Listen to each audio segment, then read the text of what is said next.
आज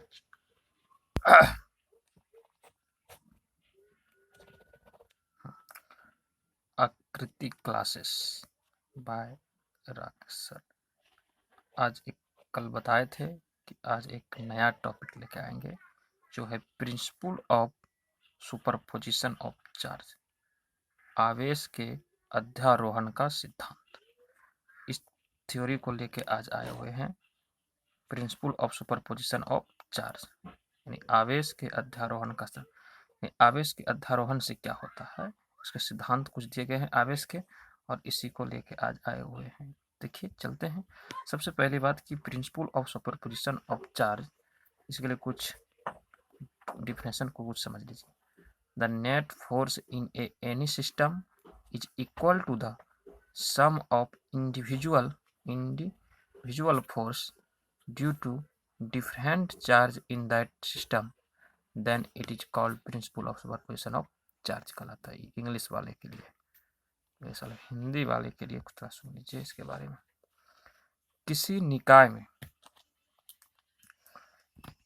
निकाय में कुल बल उसी निकाय में अलग आवेशों के कारण कुल बल के योग के बराबर होता है। इसे ही आवेश के अध्यारोहण का सिद्धांत कहते हैं।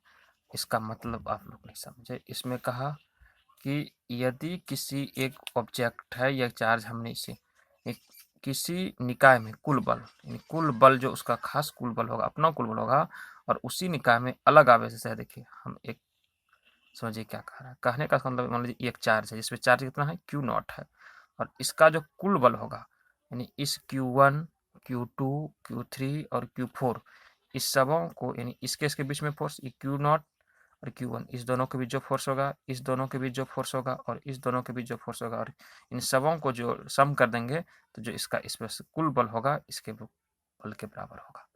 फिर से एक बार देख लीजिए, यानी मेरा कहने का मकसद क्या है उसको देखिए। जैसे कि हमने बोला कि principle of superposition of charge, the net force of, यानी कि कुल बल, किसी निकाय में जो कुल बल होगा उसके बाहर से जो बल दिए जाए, बाहर से जो चार्ज के कारण जो बल उत्पन्न होंगे, उन सबों का योग इस बल के बराबर होगा। इसी को कहते हैं principal of superposition of charge, कहते हैं आवेशों के अध्यारोहण का सिद्धांत कहते हैं। मतलब क्या हुआ, किसी निकाय में कुल बल उसी निकाय में अलग आवेश, जो मतलब हम एक ऑब्जेक्ट मान लीजिए ये है, इसका जो कुल बल होगा, इन सबों के बीच जो उत्पन्न होंगे बल, इन सबों के सम के, फोर्स के सम के बराबर होगा इसका कुल बल। यानी कि क्या हुआ, मैंने एक चार्ज Q0 लिया और इसको जो एक्सटर्नल बाहरी चार्ज Q1, Q2, Q3 और Q4, इस सबसे पहले देखिए Q0 और Q1, तो इसका डिस्टेंस R होगा, लेकिन यदि 0 है और 1 है तो इसको 1 मान लीजिए। यहाँ पे 0 और 2 है तो इसको 0 और 2, 0 और 3 है तो इसको 0 3, इसको 0 और 4 है तो 0 4 डिस्टेंस। अभी वेक्टर का सिंबल इसलिए क्योंकि यह एक वेक्टर क्वांटिटी, क्योंकि डिस्प्लेसमेंट की तरह है, इसलिए vector quantity vector quantity vector quantity vector quantity, दोनों के बीच की दूरी वेक्टर क्वांटिटी, इसलिए इस पर हम वेक्टर का सिंबल दिए। क्योंकि इस पे जो कुल बल उत्पन्न होगा, इसके इसके इसके और इसके कारण जो बल होगा सबों को जोड़ेंगे, सम करेंगे, तो मतलब सबसे पहले हम बल निकालने जा रहे हैं, फोर्स, इलेक्ट्रिक फोर्स, इस चार्ज और इस चार्ज, Q0 और Q1 इन दोनों के चलते। तो देखिए F मतलब फोर्स Q0 और Q1 के बीच, तो 0 और 1 जानते हैं 1/4 अब पड़े हुए हैं कि कूलम्ब साहब ने दिया था K इंटू, कूलम्ब साहब ने दिया था K इंटू फोर्स का मान coulomb, K into Q1 into Q2 बटे R का स्क्वायर, और इसी K का मान क्या होता है 1/4 pi epsilon not Q1 Q2 बटे R का स्क्वायर ई होता था। तो अब हमको निकालना इस आधार पे, देखिए 0 और 1, यहाँ पे 0 और 1 लिखेंगे, 1/4 पाई Q, एक चार्ज Q0 और एक Q1 इंटू डिस्टेंस R01, और इसका होल स्क्वायर, R का स्क्वायर इसलिए होगा। सर मॉड लगा दिए, क्योंकि वेक्टर हटाना के लिए हमने मॉड लगाया, मैग्नीट्यूड लगा दिया, मॉड लगा दिया। अब निकालते हैं इस दोनों के बीच, तो हम निकाल दिए। फिर इस दोनों बीच के बीच Q0 और Q2 के बीच फोर्स Q0 और 2 के बीच निकालेंगे, 1/4 पर वही रहेगा, Q0 तो वही रहेगा, सिर्फ यहाँ क्या है Q2, फिर R0 2 उसका होल स्क्वायर, इस दोनों के बीच, इस तरह इसके और इसके बीच निकालेंगे, एक बार इसके और इसके बीच निकाले, इस बार इसके बीच निकाले, अब Q0 और Q3 के बीच निकालेंगे, फिर Q0 Q4 के बीच निकालेंगे और सबों का सम कर देंगे, वह फोर्स नेट फोर्स के बराबर हो जाएगा। यानी अब चलते हैं, Q2 निकाल ही लिए, अब उठाते हैं इस दोनों के बीच। अभी तो Q यहाँ तक तो निकाल दी, Q1 और Q2। अब F0 और क्या होगा 3 होगा। अब 0 तो देखिए इसी को रखे हुए लीजिए, F03 लेते हैं, देखिएगा फोटो। अब यहाँ पे देखिए F03, तो यहाँ देखिए इसके बीच 0 और 3 के बीच लीजिए 1/4 पाई Q0 Q3 इंटू दोनों का डिस्टेंस देखिए लिखा हुआ उसका स्क्वायर। इसी प्रकार n तक चलेंगे, डॉट डॉट, इसी प्रकार डॉट डॉट n तक। F0 तो रहेगा n1, इस प्रकार चार्ज जो हमने दे रहा था, तो इस पर Q4 Q5 Q6 Q8 इस तरह चलेंगे। तो चलते कहाँ तक देंगे भाई, n तक, और 4 पाई Q0 Qn R0 n का स्क्वायर n तक ये सब। अब देखिए कुल नोट निकालना, सबको जोड़ देंगे। इसके चलते जो हुआ था A से B से B से, फिर देखिए C से N से, इन सबों को जब जोड़ेंगे, इन सबों को जब जोड़ेंगे तो ये देखिए इसका मान जो एक में है 1/4 पाई, सब में 1/4 होगा, सब में, ए में भी, बी में भी, इसमें भी और इसमें भी 1/4 पाई होगा, और Q0, इसलिए इसको कॉमन ले लिए 1/4 पाई Q0 इसमें भी, इसमें भी और इसमें भी और इसमें भी होगा, इसलिए इनको क्या ले लिए, कॉमन ले लिए। इसको क्या ले लिए, कॉमन ले लिए, यानी कॉमन ले लिए। बचा क्या था, एफ इसमें बचा होगा इतना, इसमें बचा होगा Q2/R2 का स्क्वायर। यही हुआ आपका super position of charge F0 बराबर ई। जब कॉमन ले लेते ई ए से, इक्वेशन बी से, इक्वेशन सी से, एन से, इन सबों में देखिएगा, इसमें भी सबों में 1/4 pi epsilon not into Q0, इस सब में, इसमें भी है, इसमें भी है, इसमें भी है, इसमें भी है। देखिए दिखाते हैं, ए में देखिए Q0 4 पाई है, देखिए 1/4 पाई Q0, इसमें भी देखिए Q3 में देखिए 1/4 पाई Q0, इसमें Q, इस सारे के सारे हम क्या ले लिए, कॉमन ले लिए। तब बचा क्या, ए इसमें बचा होगा ई, इसमें बचा होगा ई, और इसमें बचा होगा ई, और एन वाला में ई टर्म बचा, और यही हुआ टोटल फोर्स के बराबर है। टोटल फोर्स सबों को जो सम करेंगे इसके वर्ग के बराबर है, सबों का जोड़ के इसके बराबर होगा, ये कहलाएगा सुपरपोजिशन ऑफ चार्ज। कोई दिक्कत नहीं, जो भी दिक्कत होगा फिर फोन करके पूछ लीजिएगा। दूसरा फिर है इलेक्ट्रिक फील्ड यानी E. Electric field, electric field, electric field यानी ई से डिनोट करते हैं विद्युत क्षेत्र। इलेक्ट्रिक फील्ड किसे कहते हैं, विद्युत क्षेत्र किसे कहते हैं। The electric force per unit charge is called electric field, यानी प्रति एकांक आवेश पर, यानी क्यू, यानी चार्ज का मान यदि एक होता है, एक चार्ज का मान एक पर जितना भी बल लगेगा वही क्या लगेगा, यानी चार्ज का मान यदि हम 1 कूलम लेते हैं, यूनिट का मतलब होता है 1, 1 कूलम लेते हैं, उस पर जो बल लग रहा है वही क्या कहलाएगा, इलेक्ट्रिक फील्ड। प्रति एकांक आवेश पर लगा हुआ विद्युत बल को विद्युत क्षेत्र कहते हैं। यानी इलेक्ट्रिक फील्ड चार्ज पर और ऊपर इलेक्ट्रिक फोर्स, यानी चार्ज इलेक्ट्रिक फोर्स बटे चार्ज प्रति एकांक आवेश, यानी कहावत कहा गया है प्रति एकांक आवेश पर लगा हुआ विद्युत बल को विद्युत क्षेत्र कहते हैं। यानी इलेक्ट्रिक फील्ड बराबर इलेक्ट्रिक फोर्स बटे चार्ज, और चार्ज का मान 1 कूलम होना चाहिए। The electric force per unit charge is called electric field कहलाता है। यानी अब देखिए electric field co dot E से, इलेक्ट्रिक फोर्स को एफ से, और चार्ज को क्यू से। अब देखिए नीचे कुछ नहीं तो क्या 1 है, क्रॉस प्रोडक्ट करेंगे तो एफ बराबर क्यू। एक फोर्स हम लोग मोशन चैप्टर में पढ़ते थे एफ बराबर एम इंटू ए, लेकिन आज जो हम लोग पढ़ने जा रहे हैं यह हो गया इलेक्ट्रिक फील्ड के चलते जो बना एफ का मान क्यू इंटू ए। क्यू जहाँ चार्ज है, ये क्या है, इलेक्ट्रिक फील्ड है। ये फोर्स एक पढ़ते थे तो मोशन में, यहाँ नहीं मोशन में, लेकिन यहाँ इलेक्ट्रिक फील्ड के चलते जो एफ का मान निकला वो क्यू इंटू ई। क्यू जहाँ चार्ज है और ई क्या है, इलेक्ट्रिक फील्ड है। कोई दिक्कत नहीं आता। उसके बाद आगे चलते हैं। अब इसी इलेक्ट्रिक फील्ड के में एक्सेलरेशन निकालेंगे। आखिर वो चार्ज, चार्ज किसका बना होता है, इलेक्ट्रॉन का। इलेक्ट्रॉन जब चलता ही है, चारों चक्कर लगाती है, तो उसमें एक्सेलरेशन उत्पन्न होगी, त्वरण उत्पन्न होगा। आज हम पढ़ेंगे विद्युत क्षेत्र में आवेश के कारण त्वरण, विद्युत क्षेत्र के कारण एक्सेलरेशन।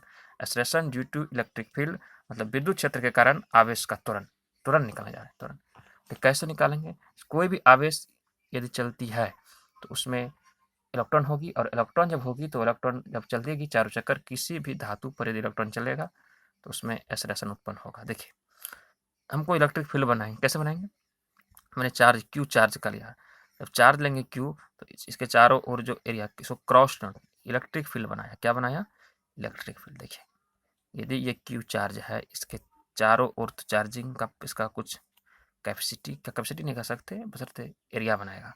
चार्ज एरिया जो बनाया उसे इलेक्ट्रिक फील्ड कहेंगे, और इलेक्ट्रिक फील्ड बना। और इसी को इलेक्ट्रिक फील्ड को डिनोट किससे किए, ई से किए। और इलेक्ट्रिक फील्ड को क्रॉस से डिनोट करते हैं, किससे, क्रॉस से। और जब एक्सेलरेशन हुआ ए, और फोर्स इसमें क्या काम करेगा, एफ काम करेगा। चार्ज क्यू, इसमें इलेक्ट्रिक फील्ड ई, और फोर्स एफ बल, और ए त्वरण है। तो अब देखिए आप पढ़े हुए हैं, force due to charge in electric field. Electric field में विद्युत क्षेत्र में इलेक्ट्रिक फील्ड विद्युत क्षेत्र में आवेश के कारण बल, आवेश के कारण बल। यानी हम अभी तुरंत प्रूव किए थे कि एफ बराबर क्यू इंटू, पीछे में इलेक्ट्रिक फील्ड में एफ बराबर क्यू इंटू ई, इसको मैंने 1 मान लिया। और जब इलेक्ट्रिक फील्ड में यदि चार्ज है तो उसमें क्या होगा, एक्सेलरेशन होगा तो इलेक्ट्रॉन होगा तो क्या करेगा, मोशन करेगा। अब फोर्स अब निकालते हैं, कैसे चलते हैं, मोशन कल जो हमने पढ़े हैं मोशन चैप्टर में, एफ बराबर एम इंटू ए, हमने क्या मान लिया, क्वेश्चन 2 मान लिया। फिर सुनिए फिर से एक बार, यदि चार्ज क्यू है, क्यू के जो क्षेत्र बनाएंगे उसे इलेक्ट्रिक फील्ड कहेंगे, चार्ज के कारण जो क्षेत्र बनेगा उसे हम इलेक्ट्रिक फील्ड कहेंगे, इसे ई डिनोट करेंगे, कोई दिक्कत नहीं। चार्ज रहेगा, आवेश रहेगा, आवेश के कारण जो बनेगा उसे ई कहेंगे, उसमें एक्सेलरेशन ए होगा, फोर्स एफ है। तो एफ बराबर क्यू इंटू ए जो पढ़े, और एफ बराबर एम इंटू ए, गति के कारण दोनों का देखिए, ई भी फोर्स और ई भी क्या है, फोर्स, दोनों फोर्स हैं लेफ्ट साइड में, तो ये दोनों भी आपस में क्या हो जाएंगे, बराबर हो जाएंगे। तो फ्रॉम फर्स्ट एंड सेकंड से क्यू ई बराबर एम है, ए का मान निकालेंगे तो एम कहाँ आ जाएगा, नीचे आ जाएगा, क्यू ई इंटू एम। यही है एक्सेलरेशन कब, इलेक्ट्रिक फील्ड में चार्ज का, किसका, आवेश का, आवेश का त्वरण, आवेश का त्वरण। आगे चलते हैं, इसके लिए कुछ इलेक्ट्रिक फील्ड के लिए रिमार्क, इलेक्ट्रिक फील्ड का कुछ रिमार्क पढ़ लेते हैं। पहला number, electric field is a vector quantity. Electric field एक सदिश राशि है। इलेक्ट्रिक फील्ड क्या है, सदिश राशि। सदिश का मतलब आप पढ़े होंगे कि ई बराबर, तुरंत पढ़ेंगे, एफ बाई क्यू। तो इलेक्ट्रिक फील्ड एक क्या है, सदिश राशि है, याद रखिएगा। दूसरा number, electric field is produces due to charge. Electric विद्युत क्षेत्र आवेश के कारण, जहां पर आवेश रहेगा, जहां पर चार्ज रहेगा, वहीं पर इलेक्ट्रिक फील्ड उत्पन्न रहेगा। यदि चार्ज नहीं है तो इलेक्ट्रिक फील्ड उत्पन्न नहीं होगा। यानी आवेश नहीं है, यदि मान लीजिए चार्ज हम क्यू है, तब ना इलेक्ट्रिक फील्ड बनाएगा चारों तरफ। यदि चार्ज नहीं रहता तो आवेश बनेगा, आवेश से कहीं बनेगा, सॉरी, यदि आवेश रहेगा, चार्ज रहेगा, तभी तो इलेक्ट्रिक फील्ड बनेगा। यदि चार्ज नहीं है तो इलेक्ट्रिक फील्ड का निर्माण नहीं होगा। यानी विद्युत क्षेत्र आवेश के कारण उत्पन्न होता है। यदि आवेश नहीं तो इलेक्ट्रिक फील्ड भी नहीं, यानी आवेश है तो वो इलेक्ट्रिक फील्ड बनाएगा। तीसरा नंबर आते हैं, electric force due to electric field. Electric force विद्युत क्षेत्र के कारण इलेक्ट्रिक फील्ड, अभी तुरंत प्रूफ, एफ बराबर क्यू इंटू ई। और यहीं पर हम बोल देंगे क्यू का मान इलेक्ट्रॉन के बराबर हो जाए, तो इलेक्ट्रॉन के बराबर, तो क्यू बराबर क्या होगा, ई का मतलब इलेक्ट्रॉन। यूनिट ऑफ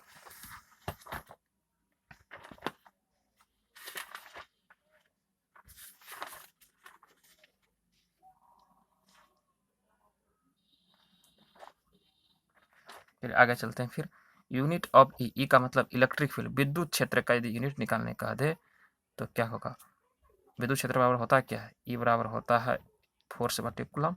तो फोर्स का यूनिट क्या होता है, फोर्स का यूनिट होता है न्यूटन्स, और क्यू का यूनिट क्या होता है, कूलम। तो कूलम को जब ऊपर लिखा रखना, फोर्स का यूनिट न्यूटन, क्यू आवेश, चार्ज का यूनिट कूलम।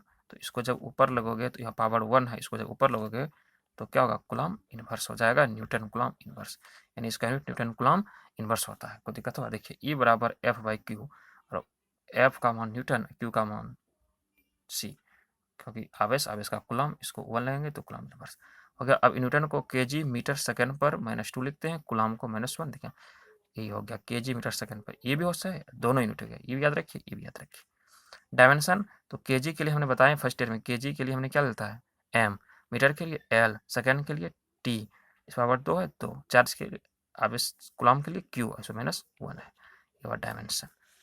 अब एक टॉपिक है इलेक्ट्रिक डायपोल। इलेक्ट्रिक डायपोल क्या है, विद्युत द्विध्रुव क्या है। इलेक्ट्रिक डायपोल का मतलब होता है विद्युत द्विध्रुव क्या है। अब पढ़ेंगे, द्विध्रुव मतलब कितने पोल होंगे, 2 पोल्स। कितने, इलेक्ट्रिक डायपोल का मतलब कितने पोल, 2 पोल होंगे, 2 ध्रुव होंगे, उसी को हम द्विध्रुव कहेंगे। कैसे, अब देखिए, when 2 charge of same magnitude but different in nature are very close to each other then it is called electric dipole. यानी क्या कहा, दो चार्ज लीजिए, दोनों पर मान यदि 10 कूलम तो ये भी कितना 10 कूलम, ये भी 20 कूलम तो ये भी 20 कूलम। दोनों पर चार्ज सेम रहेगा मैग्नीट्यूड का, लेकिन एक पॉजिटिव तो एक नेगेटिव, चार्ज सेम लेकिन चार्ज का मैग्नीट्यूड जैसे 10 है तो ये भी 10, ये 20 तो ये भी 20, ये पॉजिटिव तो ये नेगेटिव, ये नेगेटिव तो ये पॉजिटिव। अलग लीजिए और दोनों के एक दूसरे के बहुत करीब रखिए, करीब नज़दीक में यदि है यहाँ है। देखिए एक यदि हम 10 कूलम का लिए और दूसरा हमने लिया, एक हमने 10 लिए, दूसरा एब लिए, देखिए देखिएगा, एक हमने 10 कूलम का, एक भी 10, लेकिन एक पॉजिटिव और एक नेगेटिव, दोनों को जितना क्लोज रखिएगा वही उतना क्लोज रख सकते हैं एक दूसरे के, वही क्या कहलाएगा इलेक्ट्रिक डायपोल। जैसे देखिए हिंदी वाले, जब दो समान परिमाण का आवेश मैग्नीट्यूड सेम के लिए प्रकृति प्रतिक्रिया मतलब वही पॉजिटिव और नेगेटिव हो, एक पॉजिटिव और एक नेगेटिव हो, जो एक दूसरे के बहुत करीब हो, बहुत करीब का मतलब सटना नहीं चाहिए, करीब होना चाहिए हो, तब उसे विद्युत द्विध्रुव कहते हैं। यानी हमने एक को नेगेटिव लिया, एक को पॉजिटिव लिया, लेकिन दोनों का चार्ज सेम है, यानी ई क्यू तो ई भी क्यू, यदि ई 10 लेते हैं तो ई भी 10,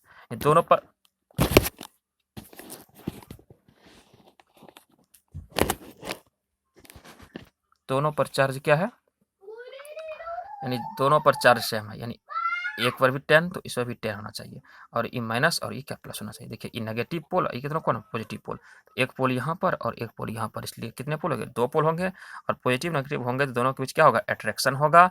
और क्योंकि बता चुके हैं कि यदि एक पॉजिटिव और एक नेगेटिव तो उसमें अट्रैक्शन, यदि दोनों नेगेटिव होता है तो क्या होता है, रिपल्सन।